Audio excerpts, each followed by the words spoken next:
Rob Romarino here with Sentry Equipment. And Angelo D'Ambrosio. And today we're going to be doing our continued Recipe for Success series. We're going to be making some Italian water ice in the videos today. We're going to be making two flavors. Our first is a lemon, and we're also going to make a Granny Smith apple. And the difference between these two flavors is how we're making it. Italian ice is a combination of water, sugar, flavoring, stabilizers, citric acid. And there's basically two ways to make water ice. In here with our lemon, we used a water ice base. A water ice base comes in a gallon like you see here, okay? And it has flavor, it has sugar, it has some stabilizer, it even has some citric acid if the flavor calls for citric acid. So it has a lot of the ingredients in there. So when you're making up your solution, you don't need to use as many of the other things, okay? Our Granny Smith apple is just a flavor. It's a concentrated flavor. So as you can see, we mixed up the solution we're going to pour in the machine, and the rest is water, and these look pretty similar. So you're like, well, what's the difference? Well, in the Granny Smith apple, we only used a few ounces out of this gallon, but we used more sugar. We used more stabilizer. We used maybe a little bit of citric acid. We used a lot of the other ingredients. Whereas in our lemon, we used half a gallon of our base, okay? But we used a lot less sugar. We didn't use any citric acid, correct? We used a lot less stabilizer because that's all in the base. And people ask me all the time, they'll say, you know, what should I use, Rob? Should we use a base? Should we use a flavor? And the answer is, well, use whatever you want. The product is very similar, okay? Taste is very subjective. You can make a great water ice whether using a flavor. You can make a great water ice whether using a base. So we're going to get started with the lemon, and then we're going to talk a little bit more as the lemon's cooking. We're going to talk a little bit more about the advantages and the pros and cons of both, and the kind of the art of making Italian ice. Because a lot of people think, well, it's simple. What can I do? And it is. It's very simple. I call it liquid gold. But there's a lot of different nuances to make ice that make it different from one store to the other.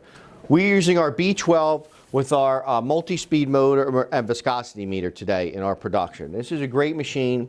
Click on the video about it on our website.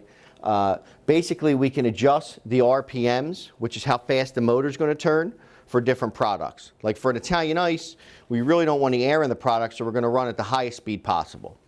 And then we also have a viscosity setting, which is really cool. Once we do our lemon, and let's say our viscosity setting is 23 when it's going to come out perfect. Well, I can actually set that. So the machine cuts off at 23, 24. Oh no, I want my viscosity at 23. So when the viscosity reaches that level, the machine's going to turn off, and you know you could take your product out. Really cool feature whether you're using this machine to make ice, gelato, hard ice cream. So let's pour it in. We already sanitized, so we're ready to rock. Angelo and I pre-mixed our lemon using our base. So we're going to pour this in the machine, and you can go ahead and pour that. And we're going to add water to fill.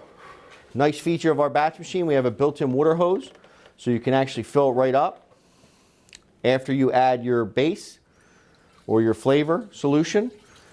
I like to dissolve the water or the sugar before I pour it in the machine. I don't like to put dry sugar in the machine, only because it wears the plastic parts of the machine and the unit. It's very coarse. So if I get whether I'm using base or flavor, I like to mix all that up, mix the sugar, whisk it up using a wire whisk, and dissolve it. And a wire whisk is all you need. Okay, with Italian ice, whisk it up for about 30 seconds, the sugar will dissolve, and you can pour that solution into the machine.